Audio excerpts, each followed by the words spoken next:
Bonjour à toutes et à tous et bienvenue au Café du Market. Aujourd'hui, on va parler de Win-Loss Analysis. C'est un processus de récolte d'informations qu'on va mettre en place pour essayer de comprendre, une fois que les deals sont fermés, pourquoi ils ont été gagnés ou perdus. Ça peut être une vraie mine d'or d'informations, surtout en marketing B2B, quand les processus de vente ils sont longs et complexes, de comprendre un petit peu justement qu'est-ce qui a joué dans ces processus de vente. Donc dans l'épisode d'aujourd'hui, justement, on va essayer de comprendre ce que c'est que la Win-Loss Analysis, comment est-ce qu'on fait pour mettre en place un processus efficace quand on part de zéro, et puis surtout comment est-ce qu'on fait pour exploiter vraiment cette donnée, pour pas que ça finisse encore une fois par encombrer un drive que personne n'ira jamais voir. Pour parler de ce sujet-là, je suis avec du coup Julien Cohen-Rousset, qui est CEO et cofondateur de Diffly. Bonjour Julien. Bonjour Axel. Écoute, c'est un plaisir de t'avoir sur le podcast. C'est un sujet qu'on n'a encore jamais abordé. Moi, tu vois, c'est vrai que c'est un truc, bon, on en parlera, mais que j'avais eu l'occasion, en tout cas, sur laquelle on avait eu l'occasion de travailler dans une boîte et on s'était posé la question une fois que on s'est rendu compte qu'on avait pas mal de friction et de mal à closer certaines opportunités. Du coup, on avait été chercher un petit peu tout ça. Bref, on aura l'occasion de rentrer dans le vif du sujet. Mais juste avant, est-ce que tu peux, s'il te plaît, te présenter en quelques mots, s'il te plaît? Oui, bah écoute, avec grand plaisir. Merci beaucoup d'ailleurs pour l'invitation. Donc, je m'appelle Julien Cohen-Rousset, je suis le cofondateur de la société Diffly. J'ai une dizaine d'années d'expérience dans la tech, historiquement dans la tech RH, où j'avais contribué à la création d'une entreprise qui s'appelait Javelot et qui a été un superbe succès français. Voilà, je suis fiancé à une super personne qui s'appelle Clotilde et j'ai eu la chance de trouver des associés en or qui ont monté plusieurs boîtes également, dont Javelot. Et au moment de la revente de Javelot fin 2022, bah, on s'est posé la question de la suite et on s'est assez facilement tourné vers le sujet qui va nous intéresser aujourd'hui, qui est celui de la connaissance, comme tu le disais, de pourquoi on gagne des deals, pourquoi on perd des deals, pourquoi les clients sont contents, pas contents, pourquoi ils s'en vont, pourquoi ils restent, et qu'en fait, le niveau de connaissance de cette donnée, il est ultra faible dans les boîtes B2B, et que ce constat était partagé par nos pairs marketing et commerciaux, que en fait tout le monde base ses plans d'action, son go-to-market, son positionnement sur des feelings ou des hypothèses. Tout le monde passe son temps à brainstormer en interne, alors qu'il y a une personne qui pourrait en fait aider à tout comprendre plus vite, qui est simplement le prospect ou le client. Carrément. Tu vois, c'est vrai que moi, c'est ce que j'allais dire. Le pire ennemi du marketeur, c'est le je pense que. Tu vois, tu l'as tout le temps en réunion, là. Bah, typiquement, c'est le process un peu de persona, quoi. Réunion, tu vas mettre le head of sales, le CEO, t'as un marketeur. Idéalement, t'as quelqu'un quand même de l'équipe client, mais des fois même pas. Et puis alors, tiens, ok, on va essayer de réfléchir à c'est quoi les problématiques du prospect, quoi. Puis là, du coup, tout le monde va de c'est ça, moi je pense que, moi je pense que, moi je pense pas que. Alors qu'en fait, il y a quelqu'un qui sait quand même et qui est pas dans la pièce. Et du coup, là, cette information-là, elle a vachement de valeur, quoi. C'est ça, exactement. Bah, du coup, on va attaquer le vif du sujet tout de suite. Donc, on le disait, le Win-Loss Analysis, c'est le terme, effectivement, encore une fois, bien franglais, enfin, anglais complètement même d'ailleurs, qu'on aime bien utiliser au marketing et dans la tech, malheureusement.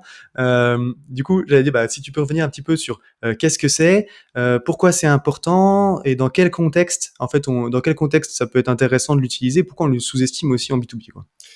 Yes, alors bon, la définition, on va dire théorique et structurée est la suivante. Le win-loss analysis, c'est un process structuré visant à systématiquement collecter du feedback auprès de vos acheteurs, qui peuvent être vos prospects ou vos clients, afin de comprendre les critères de décision qui ont une influence sur la réussite ou non d'un deal.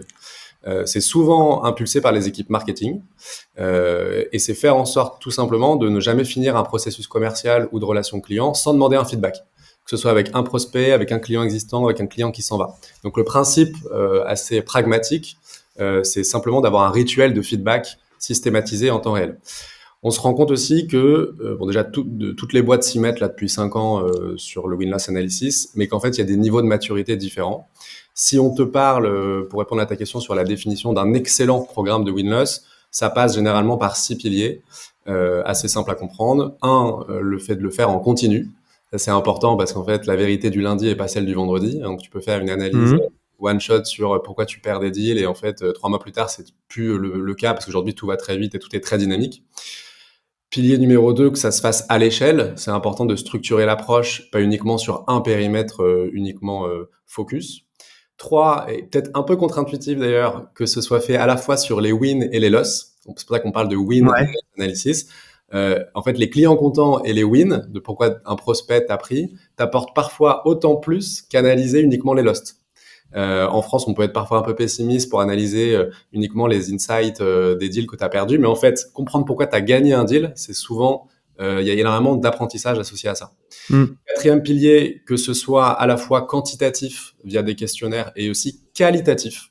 Et c'est ça aussi parfois un peu la nouveauté quand on parle de win-loss analysis, puisqu'il y a pas mal d'entreprises qui peuvent se dire bah, j'envoie un questionnaire, un survey avec un taux de réponse ultra bas parce que je le fais un peu à la mano et pas très bien et du coup ça marche pas. En fait, un vrai programme de win-loss analysis, ça intègre une dimension qualitative avec des vraies interviews qui te donnent beaucoup d'apprentissage. Cinquième pilier, que ce soit fait à la fois en interne et en externe, demander en interne à tes commerciaux ou à tes CSM ou à tes supports clients leur avis sur pourquoi le deal s'est fait, pourquoi les clients sont contents, pas contents, c'est très important. Et évidemment, le fait de leur demander en externe, donc à tes prospects directement et à tes clients, c'est fondamental. Et le dernier Ok. point du rituel, c'est que ça soit souvent fait avec un consultant neutre qui va généralement te réaliser les interviews pour pas avoir de biais d'un côté comme de l'autre. Si c'est une personne en interne de l'organisation, il y a forcément le biais de l'organisation et de l'historique. Et la personne à qui tu vas faire l'interview, qui peut être ton prospect en externe ou ton client, pareil, peut être biaisé et pas être 100% candide. Ok. Oups, j'interromps ton épisode 2 secondes pour te parler d'un de mes partenaires qui me permet de te proposer tout ce contenu gratuitement. Et ce partenaire, c'est Pledzi. Pledzi, c'est tout simplement mon logiciel de marketing automation préféré. On le sait, hein, quand on est marketeur B2B, qu'on fait du lead nurturing, du marketing automation, l'entretien des workflows de nurturing, c'est une vraie gageure. Quand on crée des nouveaux contenus, il faut aller les mettre à jour, modifier les emails, créer des nouveaux scénarios, bref, ça prend vite beaucoup de temps. Là où Pledzi est très malin, c'est qu'ils ont créé en fait une campagne intelligente où quand tu vas intégrer un nouveau contenu, tu vas simplement le scorer, le taguer, et les workflows vont venir se mettre un petit peu à jour tout seul et pour envoyer le bon contenu à la bonne personne au bon moment. Ce qui ne gâche rien, c'est qu'en plus ils ont une équipe au top qui est vachement sympa et du coup c'est un vrai plaisir de travailler avec eux et je t'invite à aller découvrir ce qu'ils font sur leur site pledzi.co. Et maintenant, je te laisse avec ton épisode. Ouais, ça marche. Bon, on va revenir du coup un petit peu sur la structure du process parce que c'est vrai que t'as dit plusieurs choses qui m'intéressent. C'est vrai que c'est win-loss et c'est ce que tu disais. C'est aussi important d'analyser au final pourquoi t'as gagné, pourquoi t'as perdu. Souvent, on s'intéresse à ce genre de process-là en fait quand on se rend compte qu'on perd pas mal d'interviews, pas mal de process, pardon, et essayer de comprendre qu'est-ce qu'on pourrait améliorer pour gagner en fait ces trucs-là. Donc tu t'y intéresses quand t'as perdu ou que t'as un problème, alors qu'au final comprendre pourquoi tu as gagné, c'est vachement intéressant. Même, tu vois, je pense, on cherche souvent, en tout cas au marketing, on parle pas mal de différenciation, d'essayer justement de trouver l'angle qui fait que bah, tu vas être différent de tes concurrents, l'argument un peu clé pour sortir du lot. Mais en fait, il vient là. Souvent, c'est dans ces analyses de pourquoi tu as gagné, pourquoi vous nous avez choisi nous plutôt que les autres, que tu vas pouvoir aller chercher tes facteurs différenciateurs, quoi. Ouais, bah c'est clair. Ça fait le lien également avec ta deuxième question aussi sur les contextes et les cas d'usage du win-loss analysis. En fait, tu en as énormément puisque ça te permet d'avoir beaucoup de retours terrain sur beaucoup d'aspects de l'entreprise, que ce soit sur la partie commerciale, marketing, produit, tech, customer success. Ça impacte toutes les fonctions de l'entreprise. Et le win comme le lost va pouvoir t'aider à faire avancer le produit dans la bonne direction parce que comprendre pourquoi un prospect t'a choisi grâce à cette fonctionnalité produit-là, ça donne beaucoup d'emphase et d'intérêt à ton directeur produit pour aller miser encore plus dessus. Ça peut t'aider à coacher ton équipe commerciale, à mieux comprendre ton marché, ta concurrence, pour par exemple avoir des battle cards efficaces. Sur la partie marketing, à avoir un meilleur positionnement, comme tu le disais, à comment tu t'assures qu'on a les bons messages aux bonnes personnes au bon moment. Si tu veux te développer sur un nouveau pays ou une nouvelle cible, ou aller, comme on peut le dire, up market, bah, comment tu garantis le succès de ça en restant proche en fait de tes acheteurs en lançant ces programmes-là, ou alors en améliorant ton taux de churn si tu as des sujets de satisfaction client, quoi. Donc tu vois, tu as plein de c'est ça qui est tout bête en fait avec ce programme-là, c'est que ça peut être un terme un peu barbare, mais en fait c'est simplement rester proche de ton moteur, quoi, de ton cœur du réacteur, qui sont tout simplement tes acheteurs, tes prospects et tes clients. Ouais, et puis après, ce qui est intéressant, c'est ça aussi, c'est que tu as le quantitatif, c'est vrai que le réflexe un peu facile, c'est de balancer des formulaires un peu tout faits une fois que le deal est fermé. Bon, ça déjà, l'engagement, il est quand même relativement faible souvent sur ce genre de process-là. Et puis après, t'as pas la même information que quand tu fais un entretien qualitatif quand même, où tu as une personne qui va vraiment aller parler. Et c'est vrai que tu vois, nous c'est quand on s'était posé cette question-là, donc c'était effectivement parce que des deals marchaient pas souvent et donc on cherchait à comprendre pourquoi. Et donc on était passé par du qualitatif Ouais. et on avait fait, c'était souvent quelqu'un soit du customer success, soit du produit qui rappelait pour que ce soit pas le commercial qui ait mené le deal parce que bon, on va jamais dire, enfin, un prospect va jamais dire au commercial en direct qu'en plus c'est parce que tu vois, là le deal il a pas été traité comme il faut, tu vois, ou t'as pas réagi à temps. Enfin, t'as un biais forcément quand c'est la personne que t'as eu tout le long qui te demande pourquoi vous avez pas signé.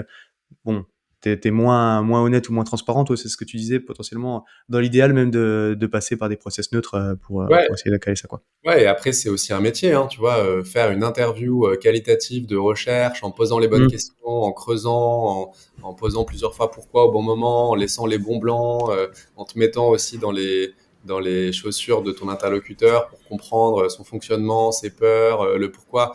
En fait, on va à la racine, tu vois, de l'acheteur, de pourquoi il a pris cette décision-là.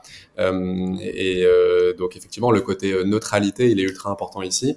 Il y a un sujet aussi qui revient pas mal, c'est que il y a un énorme ROI en fait à ce process du win-loss analysis. C'est plus trop approuvé. Tu vois, tu as Gartner qui a mené plusieurs recherches scientifiques et en gros qui a prouvé que les entreprises qui mettaient en place un process rigoureux et continu de win-loss analysis pouvaient augmenter leur taux de conversion jusqu'à plus 50%. Donc c'est juste énorme. En même temps, c'est assez logique, quoi. Plus tu as un process qui vise à rester proche des acheteurs, à comprendre le pourquoi ils font ce qu'ils font, bah, plus tu peux driver ta boîte dans la bonne direction, quoi. Mm. Et donc ça part aussi un peu du constat, et c'est pour ça aussi que on a monté la boîte, qu'en fait les boîtes n'ont pas de données sur leurs acheteurs et savent pas pourquoi ils gagnent ou pourquoi ils perdent des deals. Tu as le CRM, généralement, j'imagine que ton audience utilise plein de CRM différents.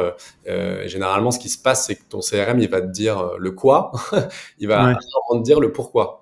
Donc, il va te dire ton taux de conversion, il va te dire ce que tu perds, ce que tu gagnes, il va jamais te dire vraiment pourquoi. Euh, et euh, Généralement, ce qui se passe, c'est que les entreprises, elles ont ce qu'on appelle des raisons de perte ou alors des close loss reasons. Je sais pas si tu avais Ouais. ça, toi, Ouais. Ouais. qui sont en fait, si on se ment pas, toutes pourries, quoi. Euh, Mm. pourquoi, pourquoi elles sont toutes pourries? Bah déjà parce que généralement on demande à l'équipe commerciale de remplir ce champ-là et le commercial, bah, il a géré le deal, donc il est jugé parti, donc il est aussi biaisé, il a pas 100%, tu vois, de la réponse sur qu'est-ce qui a drivé la décision de l'acheteur. De deux, bah, le prospect, il n'a pas forcément été super transparent avec le commercial sur les vraies raisons. Généralement, ce qui va revenir, c'est prix, vous étiez trop cher, ou alors Ouais. produit, mais rien de plus, quoi, tu vois. Concurrence. Petite Donc, raison de la perte, concurrence. Voilà. Hop. voilà, tu vois, ça, c'est Ouais. la quatrième raison, c'est que ça mélange les causes et les conséquences, en fait. Ouais. La conséquence, c'est t'as perdu face à un concurrent, mais en fait, quels sont les drivers, quelles sont les causes qui ont mené à la perte face à ce concurrent-là? Et en plus de ça, en B2B, c'est souvent multifactoriel, en fait. Ça, on l'a vu dans nos précédentes boîtes. Tu perds ou tu gagnes un deal, pas que pour une raison, en fait. Tu as plusieurs critères de décision qui ont des niveaux d'influence différents et qui vont venir impacter, tu vois, ton deal derrière. Donc, tout ceci fait qu'en fait, les boîtes, elles savent pas du tout ce qui fait que tu gagnes ou que tu perds un deal. Et donc, le process de win-loss analysis arrive pour justement éliminer les conjectures de l'équation, placer les données qualitatives au cœur du projet et aller vraiment à la racine, tu vois, du processus de décision des gens, quoi. Ok. Ouais, alors, bon, disons que tu m'as convaincu, et parce que là, on a parlé de plusieurs choses, de questionnaires, d'interviews qualitatives, à quel moment le placer et tout. Donc, je pars de zéro, tu vois, j'ai pas de process du tout. Comment est-ce qu'on met en place, du coup, une démarche de win-loss efficace, peut-être à minima, et puis après, tu l'as dit, il y a le process idéal quand tu as parlé des 6 piliers au début, mais du coup, comment est-ce que je structure mon approche pour avoir déjà une information qualitative intéressante? Ouais. Alors, bah, si je te caricature, en gros, il y a 7 étapes pour structurer la démarche de win-loss analysis. Mhm. Après, il y a des erreurs à éviter et je pourrais peut-être t'en parler juste après. Carrément, ouais. Sur les étapes, première étape, qui est la base de la base, c'est définir ce qu'on appelle, nous, les objectifs d'apprentissage.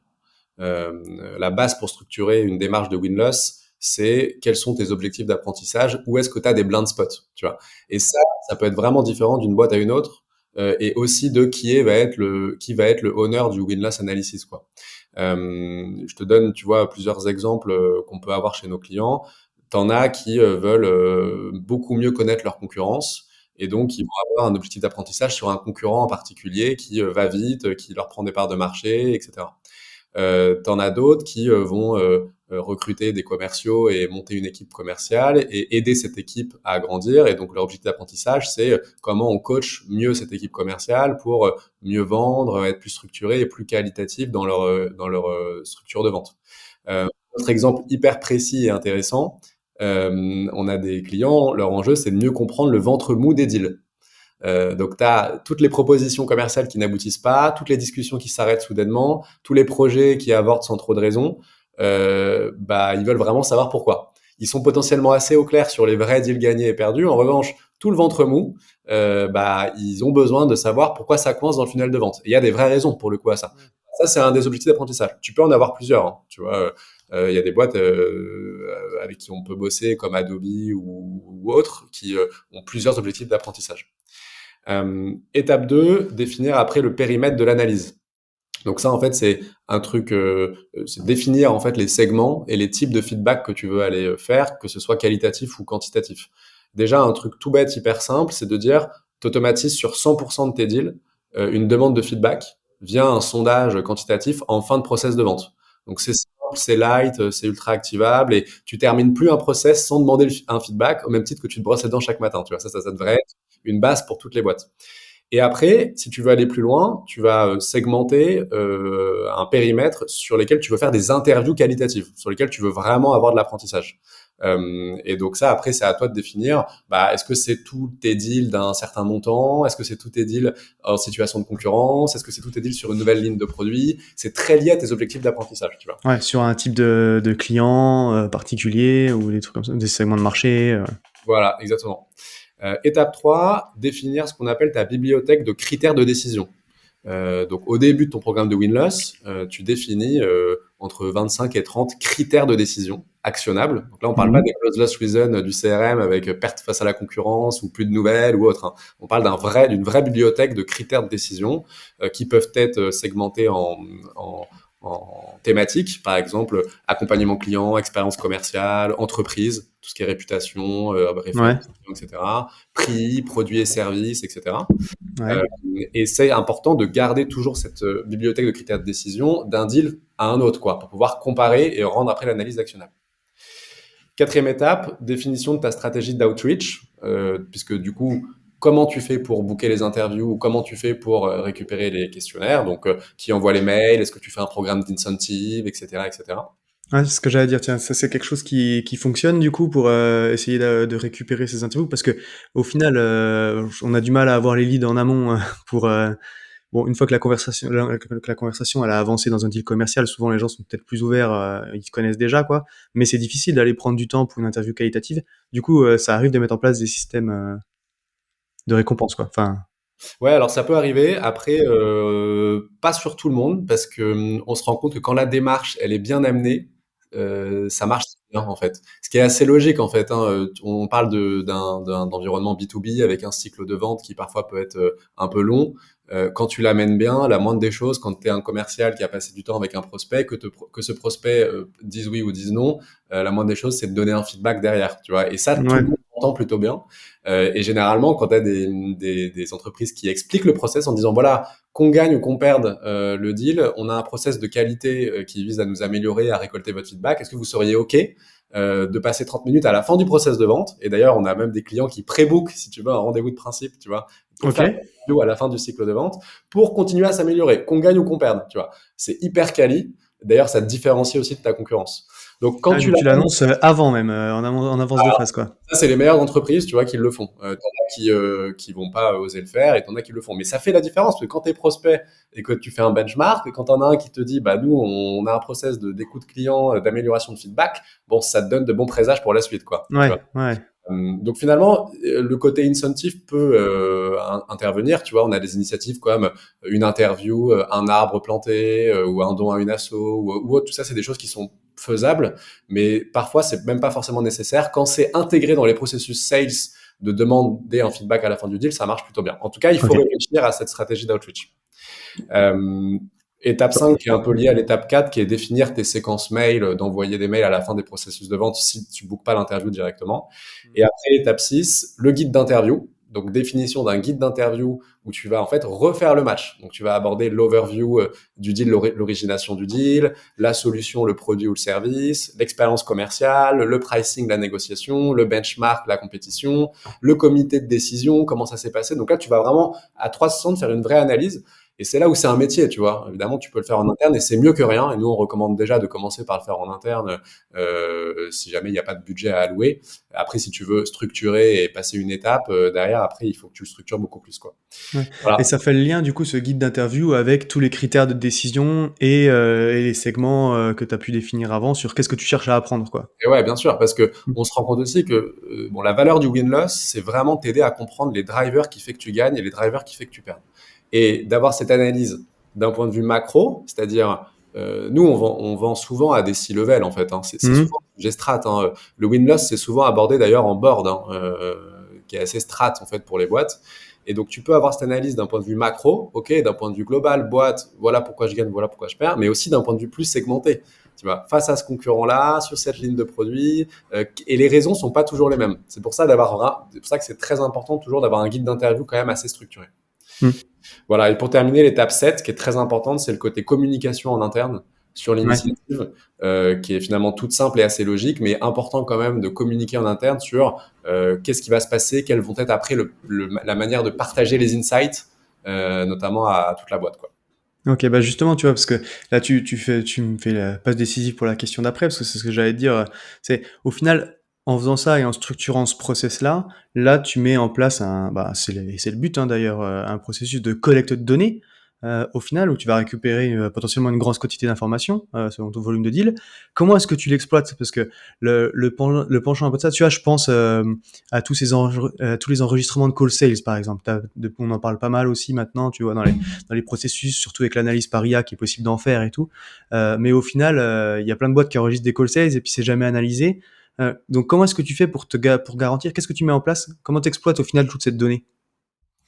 Ouais, bah, effectivement, ça c'est quand même super important. Bon, déjà, faut que ça vienne en fait alimenter toutes les initiatives de l'entreprise. Donc, c'est important de considérer le win-loss analysis comme un process assez basique de récolte de feedback et de une manière de rester proche de tes acheteurs, mais que ce soit traduit en plan d'action derrière pour aller chercher cette augmentation du taux de conversion, tu vois. Donc, faut que ça s'insère en fait dans les process et les outils du quotidien. Quelques exemples que je peux te donner que j'ai vus pour les boîtes qui mettent en place ces process-là. Euh, il y a pas mal de boîtes qui bah, monitorent forcément leur concurrence et qui veulent se différencier de leur environnement concurrentiel avec ce qu'on appelle parfois des battle cards. Ouais. Bon, bah, une manière très activable d'utiliser les insights récupérés par le win-loss, c'est d'alimenter tes battle cards. Euh, Ouais. oui, les battle cards, c'est souvent pas activable, pas à jour. Ça aide pas du tout les commerciaux à se différencier dans leur processus de vente. Si clairement tu prends les insights du win-loss et que tu les insères dans tes battle cards, c'est assez game changer pour la vente du sales. Donc ça, c'est un premier élément. Toute une stratégie de sales enablement également. Donc ça vient impacter effectivement ce sujet-là. Tous les sujets liés au positionnement marketing, t'en parlais aussi au tout début. Savoir pourquoi un client, cette typologie de client, a choisi de bosser avec toi et les raisons qui ont mené à ça et ce qui a été fait au demeurant en amont qui vont justifier le fait que le prospect est rentré en relation avec le commercial, c'est une mine d'or pour ta stratégie de positionnement marketing. Ça vient aussi alimenter la roadmap produit. Nous, on a des power users qui sont VP Product ou CPO qui viennent mettre leur nez dans Diffly puisqu'ils viennent juste récupérer les insights produits de qu'est-ce que pense le terrain du produit, tu vois. Ça, c'est ultra important. Pour les campagnes marketing également. Également, tu vois, un autre exemple tout bête, tout ce qui est testimonial. Bah, en fait, comme on récupère des feedbacks, ça peut être des feedbacks constructifs d'amélioration de la boîte, ça peut être aussi des feedbacks positifs. Donc, tous les feedbacks positifs, bah, tu peux déjà célébrer les succès en interne. Donc, tu vois, on a des clients qui ont un channel Slack, succès Diffly. Tous les feedbacks positifs, ça fait énormément de bien également. Et après, le deuxième cas, bah, c'est que tu peux clairement aussi utiliser après ces testimonials pour t'aider aussi dans ta vente derrière. Donc, tu as plein, tu vois, de conséquences et de plans d'action derrière. Il faut juste avoir en tête que, évidemment, c'est très important que ça s'insère derrière dans les process et dans les outils du quotidien pour que ça devienne vraiment un vrai levier, tu vois. Ouais. Ouais, c'est ça. Bah, c'est au final ça, c'est tout ce que tu vas faire en termes d'analyse potentiellement. Bah, tu le disais, les battle cards, tout ça, c'est des bouts de citation que tu peux aller chercher. C'est des statistiques sur les occurrences de certains mots clés, enfin, ou aux arguments qui reviennent, des choses comme ça qui vont te permettre d'aller alimenter du coup ta base de données, ton positionnement, les messages, c'est ce que tu disais sur les différenciateurs. Enfin, bon, bref, tout ce que tu peux imaginer autour de Ouais, ça.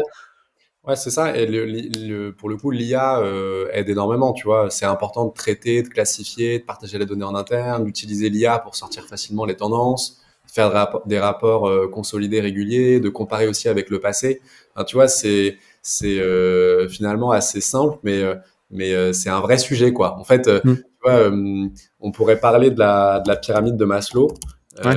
Euh, Ça, moi, j'en parle parfois. En fait, on pourrait inverser la pyramide de Maslow en fait, parce qu'on se dit le win-loss analysis c'est peut-être un terme un peu barbare, peut-être on le mettra en place plus tard ou autre. Ça peut arriver, parfois on l'entend.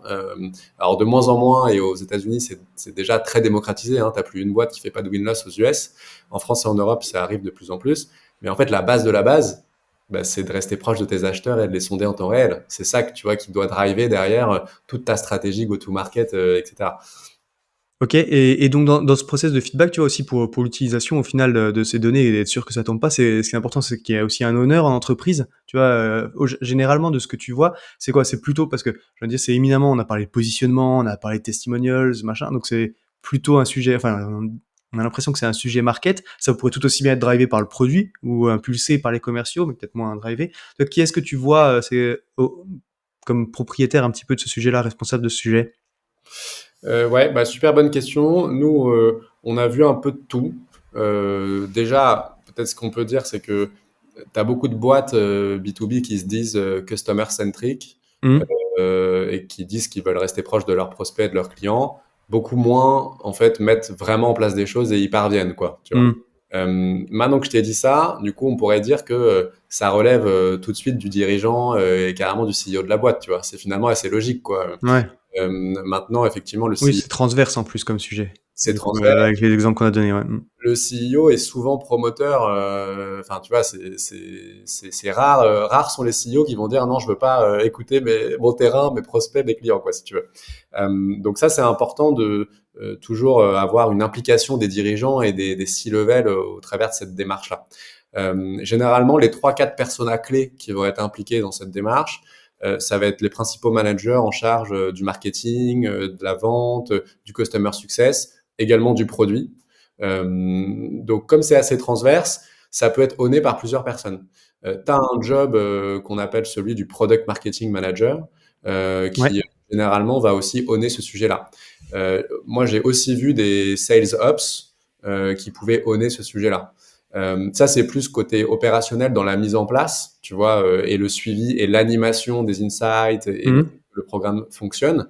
En revanche, ceux qui vont en bénéficier, les promoteurs, c'est directement des personas comme les directeurs commerciaux, le directeur marketing, le directeur produit. Euh, Ouais. donc généralement, il y a plusieurs ambassadeurs, tu vois, qui vont être concernés par le Win-Loss Analysis. Et la fonction marketing en majorité va être promoteur pour mettre en place ce projet-là, quoi. OK. Très cool et tu as parlé du coup en cours, au cours de l'interview des erreurs à éviter. Si on peut revenir un petit peu dessus, si tu as 2-3 tips du coup par rapport à ce sujet-là? Ouais, carrément. Bah, peut-être déjà, si on partage le win-loss en deux parties, tu as le côté collecte de feedback et après, tu Mmh. as le côté exploitation et activation de la donnée, quoi. Ouais. Sur la première partie, collecte de feedback, je pense l'erreur toute bête, c'est se priver de demander un feedback sur 100% des deals, quoi. Via au moins un questionnaire, tu vois. Mmh. Alors, faut que ça soit bien fait et effectivement, faut que ce soit fait avec pas mal de techniques pour avoir des super beaux taux de retour. Mais ça apporte de la valeur, tu vois. Donc ça, c'est peut-être le premier conseil que je pourrais donner. Deuxième erreur, c'est se dire que on va lancer des interviews sur tous les deals de manière aléatoire, sans cadre et, comme on le disait tout à l'heure, sans réflexion sur quels sont tes objectifs d'apprentissage, tu vois. Si tu as je dis n'importe quoi, sur une année, un volume de 500 deals et que tu lances des interviews sur tes 500 deals sans réel objectif d'apprentissage, bah, c'est toujours mieux, mais à la fin, est-ce que tu vas vraiment sortir des tendances? Peut-être pas.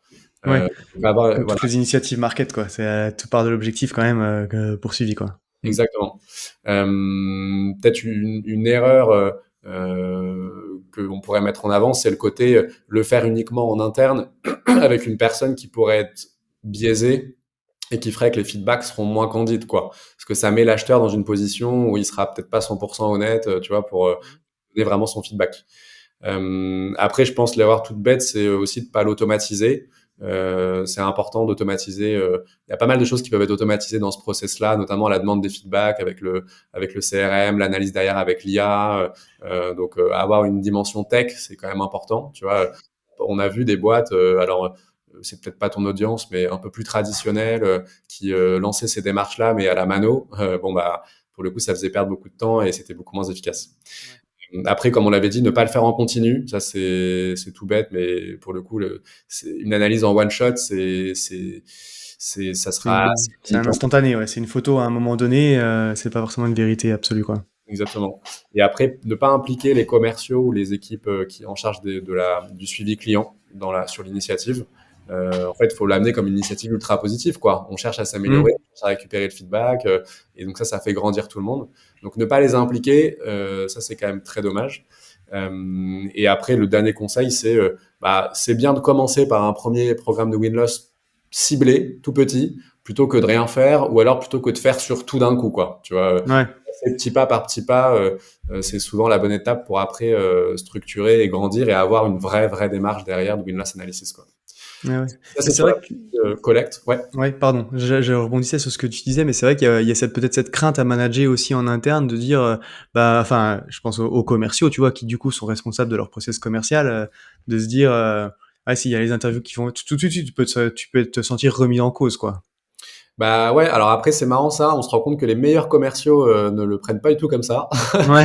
Ils le prennent en mode bah grave quoi, je veux du feedback justement, je veux Mmh. voir ce que j'ai fait de bien et je veux voir ce que mon prospect a considéré comme étant moins bien et qui a drivé ou alors Ouais. qui perd le deal, tu vois. Donc ça après c'est quelle culture tu veux insuffler aussi dans ta boîte. Et après c'est toujours fait, en tout cas la manière dont tu amènes les questions doit être toujours fait de manière neutre et pas personnelle, tu vois.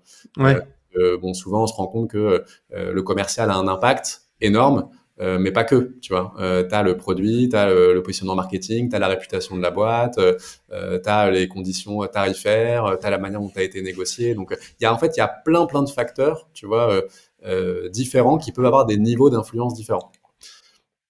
OK. Pardon et du coup, tu disais sur la deuxième Ouais, partie, ouais.